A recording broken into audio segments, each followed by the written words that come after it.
ഇന്നലെ ഒരു special day ആയിരുന്നു.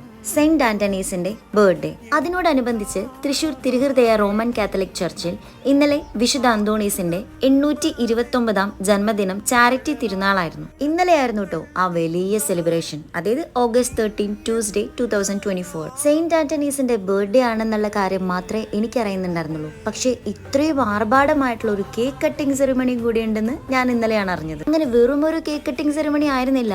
829 കിലോ ഭാരവും 101 അടി നീളവുമുള്ള ഒരു യമണ്ടൻ കേക്കായിരുന്നു ഇത്. എനിക്കതിൽ ഏറ്റവും ഇഷ്ടപ്പെട്ട പോർഷൻ ഇതാണ് കേട്ടോ. ജാതി ഭേദമന്യേ ഇത്തരം കാര്യങ്ങൾ കാണുന്നതാണ് എനിക്ക് ഹാപ്പിനെസ് തരുന്നത്. നല്ല രീതിയിൽ എഫോർട്ട് ഇട്ട് ചെയ്തൊരു വർക്കായിരുന്നു കേട്ടോ. അത് നല്ല ഭംഗിയുണ്ടായിരുന്നു കാണാനുമായിട്ട്. ഞാനോട് ഒരു ഫ്ലെക്സ് കണ്ടായിരുന്നു ഓറഞ്ച് ബേക്കേഴ്സ് ചാലക്കുടിയാണെന്ന് തോന്നുന്നു ഇത് ചെയ്തു തന്നിട്ടുള്ളത്. അവിടെയുള്ള ചേച്ചി എനിക്ക് ഇതിനെ കുറിച്ച് ഡിസ്ക്രൈബ് ചെയ്ത് തരുമായിരുന്നു കേട്ടോ. ഇന്നലെ വൈകുന്നേരം 8 മണിക്കായിരുന്നു കേട്ടോ കേക്ക് കട്ടിംഗ് സെറിമണി. ഇവിടെ മാത്രമല്ല, പള്ളിയും നല്ലപോലെ അലങ്കരിച്ചിട്ടുണ്ടായിരുന്നു.